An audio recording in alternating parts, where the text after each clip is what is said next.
একটা সত্য ঘটনা বলবো আজকে, সবাই শুনবেন ইনশাল্লাহ। আমি একজন প্রবাসী ভাই, যা সত্য তাই সরাসরি আজকে বলবো ইনশাল্লাহ, আপনারা জানেন। তো আমি প্রায় 3 বছর হয়ে গেছে একবার ছুটিতে গেছিলাম দেশে। যেহেতু আমি একজন সৌদি আরব প্রবাসী, আপনারা জানেন। তো দেশে গেছি ইনশাল্লাহ আপনাদের দোয়া, আপনাদের ভালোবাসায় কিছু মাল সামান নিয়ে গেছি। যেহেতু আসার টাইমে সবাই টুকটাক 2-4 টাকা দিছিল আমাকে, মানে এমন আছে খালারা দিছিল, তারপর চাচারা ছিল, মানে কিছু কিছু টাকা আমাকে দিছিল আসার টাইমে আর কি। তো বললাম যে সবাই যখন টাকা দিছে 10 থেকে 15 জন, তাহলে কিছু জিনিসপাতি নিয়ে যায়, কারণ তারা যখন টাকা দিছে আমাকে। তো নিয়ে যাওয়ার পরে আমি সবাইকে ইনশাল্লাহ আমি ঠিক মতো যা পৌঁছে নিয়ে যাওয়ার পরে মোটামুটি সবাইকে জিনিসপাতি দিলাম, মানে সেন্ট দিছি, তারপরে দিলাম একটা সাবান দিছি, একটা সেন্ট, হ্যাঁ একটা সাবান একটা সেন্ট দেওয়া হয়েছে, মানে সবাইকে দিছি। তারপর কি করলাম, সবাইকে একবার দাওয়াত করলাম। দাওয়াত করে গরুর মাংস, পোলাও, পায়েস, হুম তারপর দই, এগুলো খাওয়াইলাম পেট ভরে, মানে সবাইকে খাওয়াইলাম। খাওয়ানোর পরে ইনশাল্লাহ তারপরেও ভাই আমি শুনি যে আমার সামনাসামনি আমি শুনি নাই, আহ, সরাসরি আলোচনা করে যে কি দিছে সেন্ট, এটা সাবান, এটা একটা ব্যাপার হলো। আসলেও তারা যে আলহামদুলিল্লাহ বলবে, এটা তারা বলে না। ওই টাইমে যদি আমি তাদেরকে মানে স্বর্ণ কিছু অলংকার ধরে দিতে পারতাম সবাইকে, তাহলে তারা খুব খুশি হইতে পারে। আমি দেখলাম যতই আপনি দিবেন, শুধু আমি না, যে কেউ যাবেন দেশে, যতই দিবেন, আপনি কম্বল দিলেন একটা করে, তারপরেও তারা দেখবেন যে আপনাকে বলবে কি ভালো একটা কম্বল দিলে ভালো হতো, এটা পাতলা কম্বল, এটা ভালো হয় নাই। একটা লাইট দিবেন, এটা ছোট একটা লাইট দিচ্ছে, ভালো হয় নাই। মানে কারো মন আমি পাই নাই।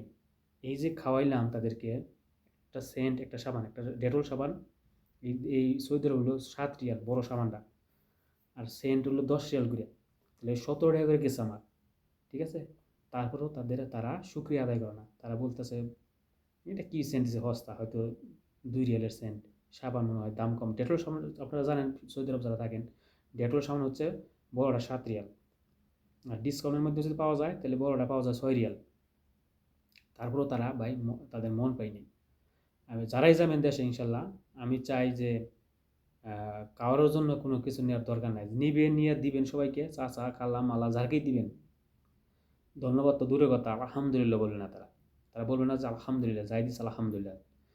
আমি দেখছি ভাই, কাউরে আমি খুশি করতে পারিনি। ঠিক আছে, কাউরে খুশি করতে পারিনি। তো কি করব, করার কিছু নাই ভাই। যেহেতু আসলে প্রবাসে যে কি কষ্ট, যারা জানে তারাই বুঝে, যারা থাকে তারাই জানে। তারপরেও তারা ভাই তাদের মন পাই না। আর এই বাংলাদেশ থেকে যদি আমি ফোন দিই নাকি, যে তারাই ব্যস্ত বেশি আমার চেয়ে। আমার ফ্যামিলির দিকে আমি বলি, ফ্যামিলি যারাই আছে, আপনি যদি মানে এই দেশ থেকে আপনি কল করেন, দেখবেন যে ব্যস্ত, হয়তো পুলহান্নে ব্যস্ত আছে, নলে যে কোনো, তারা খুব ব্যস্ত দেখে। ঠিক আছে, আমরা যে কত কষ্ট করি ভাই, এটা তারা দেখে না, তাদের চোখে পড়ে না। এই যে কত কষ্ট করে টাকা দেয়, যত টাকা দিবেন ততই তাদের ভালো। ঠিক আছে, আর বিশেষ করে আমি দেখলাম যে সবচেয়ে আমার প্রিয় বাবা মা, এই দুইজনই একটু প্রিয় আছে, আমার সবচেয়ে ভালো লাগে। তারা আমার সবসময় খবর রাখে, যে খবর নেয় যে আমি কি খাইলাম, খাওয়া দাওয়া করছি কিনা, এইটা তারা সবসময় আমাকে বলে, সবসময়। কিন্তু দেখবেন এমন আছে, খালি ফোন দিয়ে যদি ব্রাই বাদারকে বা কোনো বোনকে বা কোনো ওয়াইফকেও যদি কেউ ফোন করে, দেখবেন খালি টাকা টাকা টাকা টাকা বলতে তারা কোনো কিছু বলে না, শুধু টাকাই তারা চায়। কিন্তু মাও আর বাবা, তারা একটা জিনিস খুব ভালো লাগে আমার, আলহামদুলিল্লাহ, তারা সবসময় বলবো আগে কি খাওয়া দাওয়া করছি, আচ্ছা কী দিয়ে ভাত খাইছি। এটা খুব ভালো লাগে ভাই।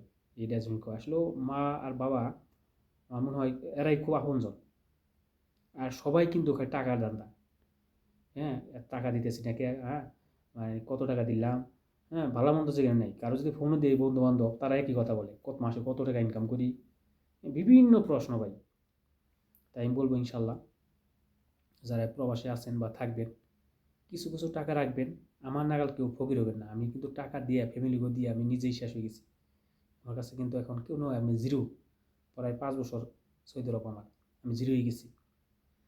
ঠিক আছে, আমার মতো কেউ ভুল করবেন না। ঠিক আছে? সবাই টাকা ইনকাম করবেন, কিছু কিছু টাকা না দিবেন না যে তা না, দিবেন।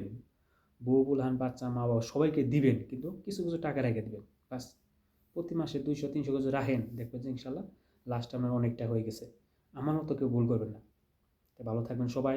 আর অবশ্যই যারা প্রবাসে আসবেন ইনশাল্লাহ চিন্তা ভাবনা করে আসবেন, ভালো একটা কোম্পানি দিকে চলে আসেন ইনশাল্লাহ সৌদি আরব। ঠিক আছে?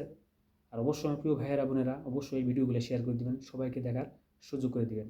ধন্যবাদ, ভালো থাকেন সবাই।